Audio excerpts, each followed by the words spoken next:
ఆలు కర్రీకి కావాల్సిన పదార్థములు: ఆలు, టమాటోస్, ఆనియన్స్, ఆయిల్, మిర్చి అండ్ కరివేపాకు, అల్లం వెల్లుల్లి పేస్ట్, కారం, పసుపు.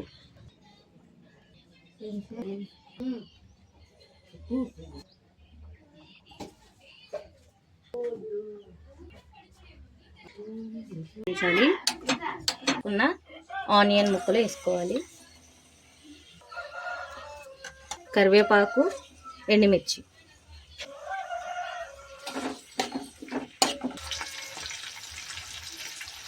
వేసుకున్న ఆనియన్ ముక్కలు ఇలా దోరగా వేగేంత వరకు ఆగాలి. ఆలు ముక్కలు పచ్చివే వేసుకోవాలి, కట్ చేసుకొని ఇలా చిన్నగా. చూస్తున్నారు కదా.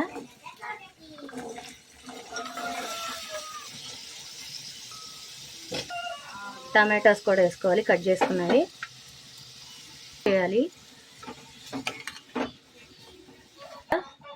కొంచెం వాటర్ తీసుకోవాలి. చూస్తున్నారు కదా, ఆలు ముక్కల్ని నేను ముందుగా చెప్పినట్టు పచ్చివే కట్ చేసుకొని వేసుకోవాలి. అలా అయితేనే టేస్టీగా ఉంటుంది, అలాగే బాండి అంటకుండా ఉంటుంది. సరిపడా సాల్ట్ వేసుకోవాలి.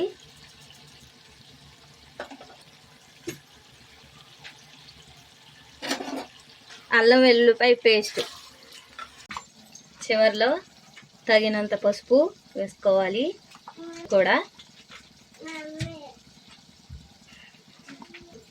అలాగే కారం కూడా వేసుకోవాలి. 10 నిమిషాలు లేదా 15 నిమిషాల్లో కర్రీ రెడీ అవుతుంది. Please subscribe and share.